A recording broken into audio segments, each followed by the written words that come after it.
where I'd like to start is with the psychologists and the mental health. And I'm going to give a disclaimer that I am not against every single psychologist or mental health worker. But I have very valid experiences from my childhood where I caution every survivor that you really need to proceed carefully. So as we look into Tavistock and those programs, they continued. They brought their head scientists after World War II here into the United States. I was a witness to several of those Nazi individuals who were directly involved with the US military and our government, and they continued those programs here with children. And, these same individuals who were engaged in the biofeedback or managing individuals who had programs, were the same people who were programming children and individuals in the military. So, I have about 10 of those therapists, we'll call them, who were directly involved with, the DoD and the DIA, who oversee Central Intelligence. And those individuals were also engaged with the breeder programs that some of the military bases were participating with. Lessen the crimes by using words like sexual abuse, because really these girls are horrifically tortured and, we can't even describe the stuff that they encounter.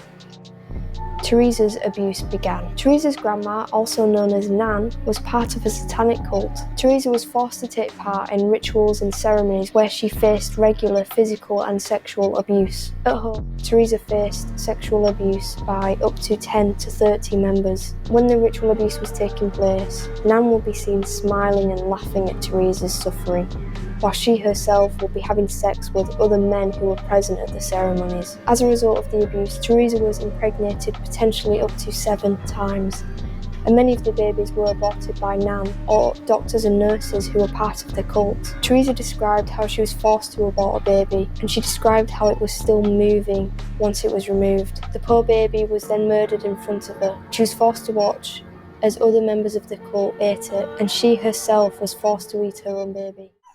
But, they would impregnate these girls and then, would induce labor. The babies might be kept. The majority are ritually sacrificed. And, the girls are very highly suppressed. Girls would go through these horrible sexual traumas. And then, these therapists would be put in charge of managing them. They would call it, managing their mental health, but pretty much the traumas were so severe that it caused these girls to disassociate. It caused them to create alter personalities because they couldn't deal with even the memory of their abuse. And, these people then would be in charge to basically oversee that these girls never came forward or publicly made known the extent of how horrific their trauma was. So I believe a lot of these therapists are gatekeepers and manage and keep silent, the truth about what's happened to many of these survivors. How did that therapist get so darn good at managing DID and split personalities? It's because they know the programs, they understand the program. And in order to understand the program, you had to somehow be introduced to programming. What were all these things about? Certainly they couldn't be about sexual abuse. So finally she came up with a story. Well, it must be therapists implanting, suggesting ideas to their clients. And that became the defense It first made a headline in August 1991 in the Washington Post. That became their defense. Before then, they had nothing. So do you think satanic ritual abuse happens to children? Sadly, it does. How many people who, we know are part of the system have received honorary doctorates. They haven't sat there for 14 years in a classroom having to write papers every week, doing all the schoolwork. They get an honorary doctorate, and now they're professional and they can speak to certain topics, and everybody's encouraged to listen to them and told that that's the truth. And there's no questioning, because my God, how dare you question a professional? So, at the highest level of these therapists, there's at least 10 I have named who, were in charge of running the breeder programs and, overseeing the long-term care of the girls who were part of those breeder programs, and making sure that they never fully were able to speak about their situations. So I think, we need to be leery of any person that claims that they have all the answers, or that they can help you heal, or that they want to listen, to your story. Be very careful with that. And don't let anybody take away from you, that truth that we have a God who is our counselor. And is his counsel not professional enough? Graduation from Bible college and entry into youth work, nightmares and panic attacks began to creep into her life. Carolyn said that she would have terrible dreams of things that would only be present in a horror movie. List of personalities began to make themselves known, over 109 in total, leading to Carolyn being diagnosed with dissociative identity disorder, or DID. Each of these personalities helped to cover up the abuse that she had suffered when she was younger, which helped to explain the ongoing nightmares. Carolyn found that certain words or situations would trigger her, reminding her of something that had happened to her in the past as a child. These situations and words led to feelings of dread and panic, which would trigger a fight or flight response. And it got chaotic and crazy, but at least what was being held inside was coming out. Yeah. And it was like, wow, is this what I'm going through? No wonder I feel a bit crazy inside. Yeah. And perhaps I'm not crazy after all. Perhaps I'm just hurting. There, but this stuff couldn't have possibly happened to me. If you work with traumatized people, you deal with these complex issues of memory. That is our field. People who suddenly retrieve a little bit and they say, no, I must be crazy to remember this, because nobody wants to remember this. Nobody wants to think that somebody who they loved did this to them. So people say, no, I'm crazy. That at some point in life then comes forward.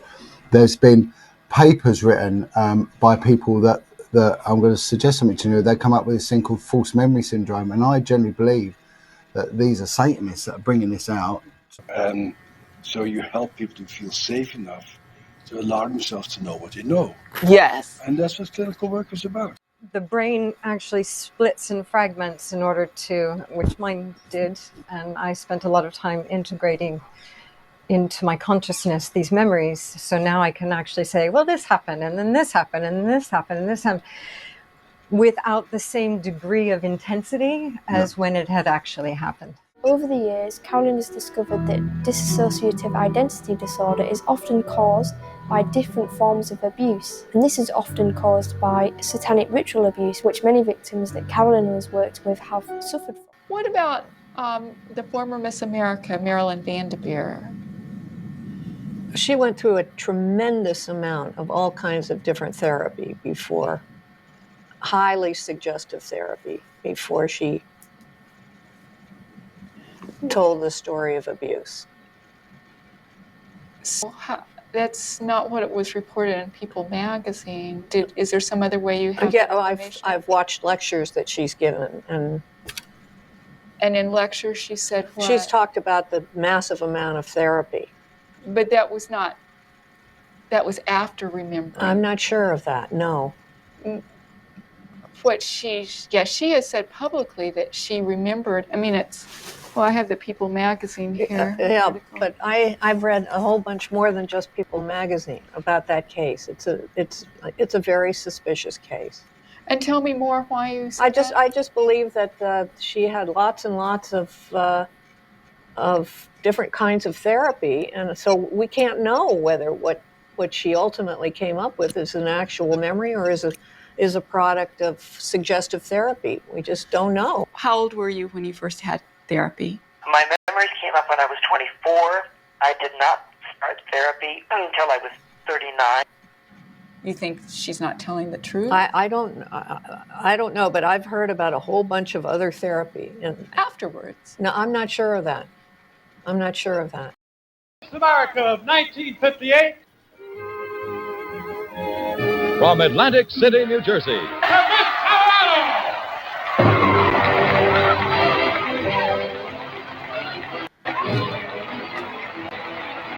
It would not be possible to know or understand me unless you knew about the unending sexual violations I endured as a child and as a teenager. The trauma was so severe, I did what many children do in order to survive. I split, or to use the psychiatric word, I dissociated. I split into what I call a day child and a night child. As difficult as this is for most people to believe or understand, until I was 24, I, the day child, had no conscious knowledge of the night child.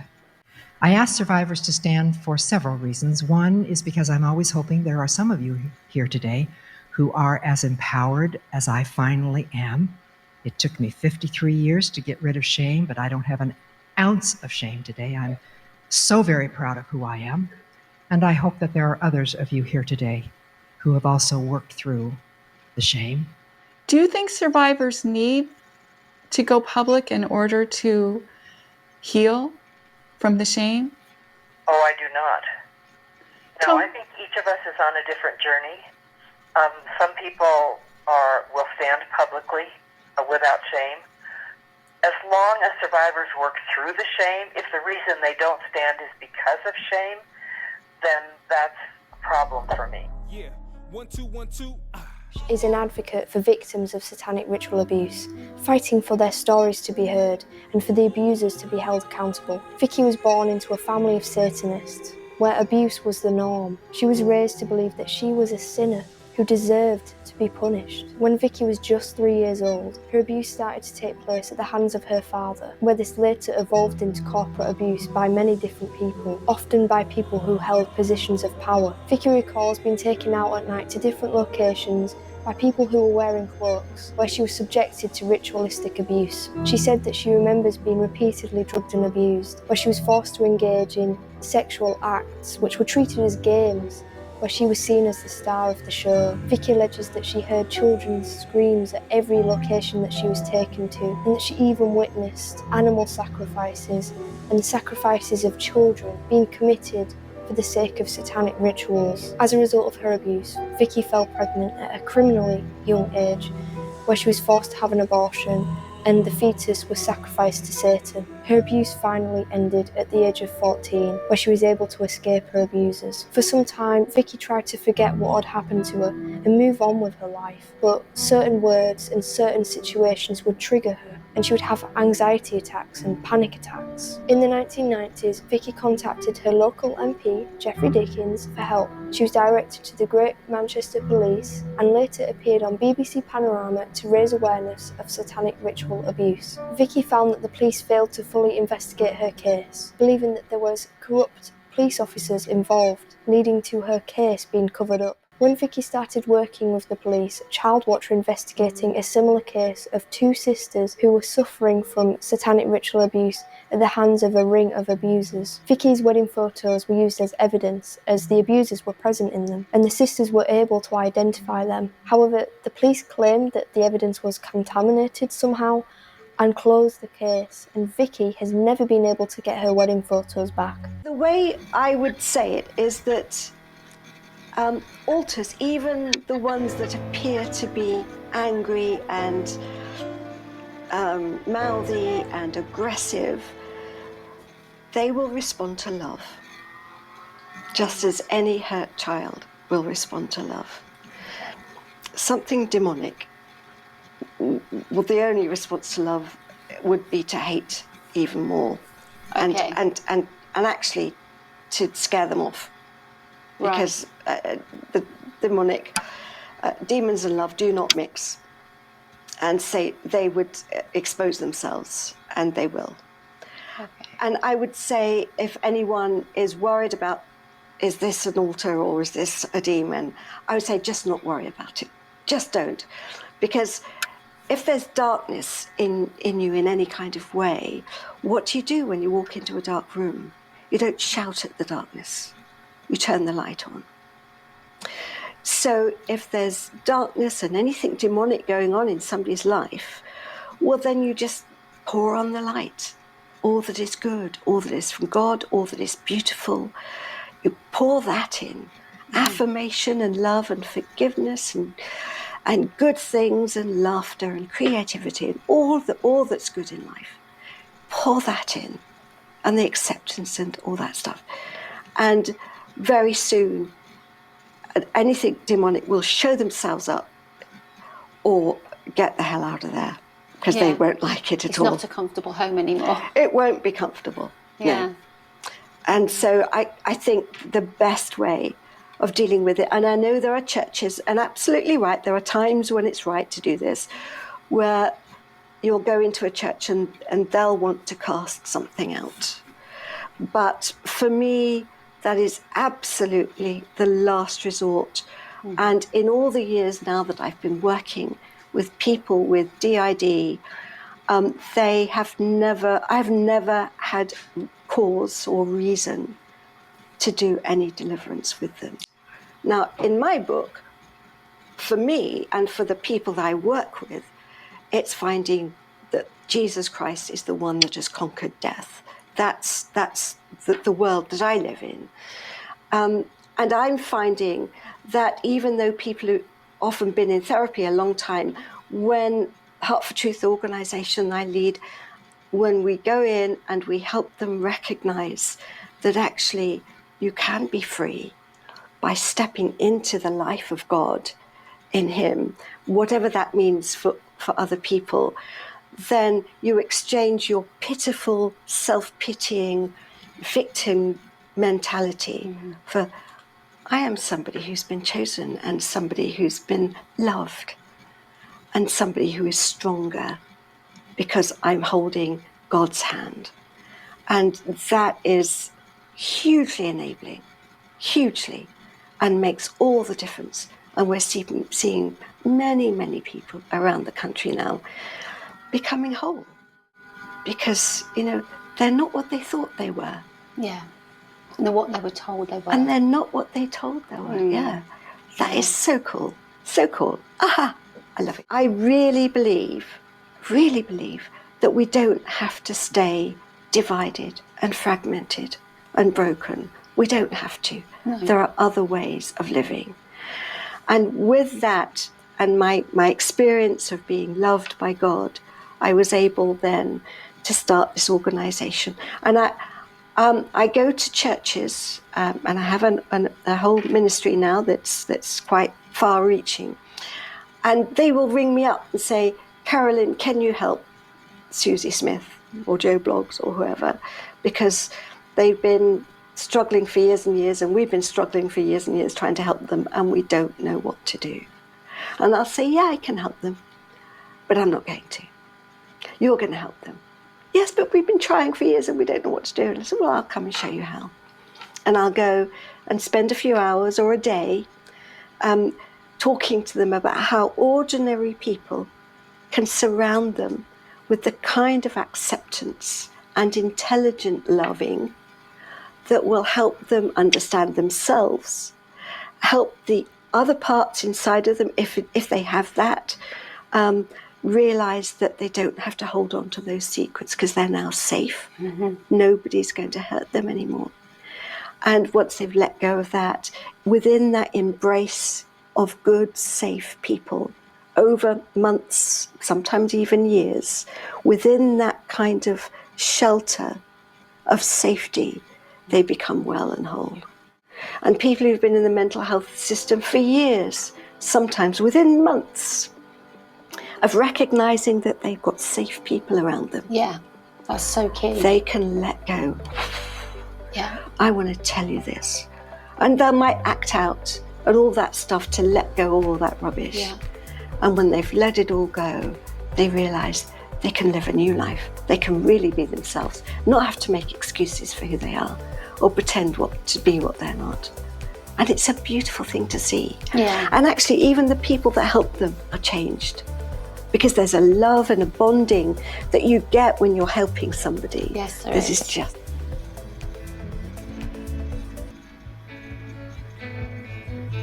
a bright side to acknowledging the reality of mind control, because we're going to be able to not only gain the knowledge about mind-brain function, which is our defense against mind control.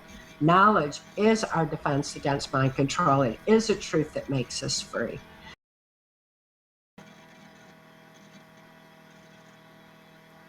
Now that people are waking up, we can take the knowledge that is our defense against mind control, and with that knowledge comes the remembrance of what life's purpose is really all about. All of a sudden, we don't snap judge each other anymore with a total lack of compassion, because lack of compassion is the first thing that goes with any level of mind control, whether it's information control or anything else. We lose our compassion for other people and snap judge them, and instead of looking and listening and really understanding. So as people are regaining their free thought now and looking around, they're reevaluating things. They're reprioritizing priorities, reevaluating values, and rethinking what life is really all about. Because the beauty of it is not about snap judging and being divided. It's the unity that we all feel naturally when we're living true to soul, when we're living the love we are, when we're living in harmony with life's purpose of why we're really here. The big eye in the sky is always watching you, hearing everything you say, seeing everything you do, forever under surveillance. You can run, but you can't hide. This is seek and destroy, only the strong survive. The big eye in the sky is always watching you, hearing everything you say, seeing everything you do, forever under surveillance. You can run, but you can't hide. This is seek and destroy, only the strong survive. This a deadly combination that'll get you caught up quick. Don't let your eyes get bigger than your stomach. Greed will hold you back. Don't be greedy like that. Learn to give more. Man, it's tough when you been poor. It's like you invisible and the whole world ignore. Starving pain, give a new meaning to the hunger game. I ain't the jealous type, but I want your watches and your rings. Give me that. I know you think it's envy, might even call it lust, but I got pride and I'm angry. Stop killing us. We all need some healing, and I got the antidote. I got the cure for hating, racism, and I'm dope. And on the real, this the illest line I ever wrote. The big eye in the sky is always watching you, hearing everything you say, seeing everything you do, forever under surveillance. You can run, but you can't hide. This is seek and destroy, only the strong survive. The big eye in the sky is always watching you, hearing everything you say, seeing everything you do, everything you do, everything you do, everything you do, everything. When you out on the creek, roll nothing less than 6 deep, cause you don't want your team with all the blood in the street. Ain't nothing worse than defeat except losing your best friend. Living with all the guilt, feel the pain and compassion. It's worse when you trapped in, down to your last man. Desperate situation might require the Mac 10. All the pressure's packed in, the odds all stacking up against my chest, got me feeling all backed in. Killer state of mind, live wire, blow at any time. Flying off the cuff, destroying you all with many rhymes. The end is near, I can hear that thing coming, I can see them all running. It's just me and my gunman. The big eye in the sky is always watching you, hearing everything you say, seeing everything you do, forever under surveillance. You can run, but you can't hide. This is seek and destroy, only the strong survive. The big eye in the sky is always watching you, hearing everything you say, seeing everything you do, forever under surveillance. You can run, but you can't hide. This is seek and destroy, only the strong survive.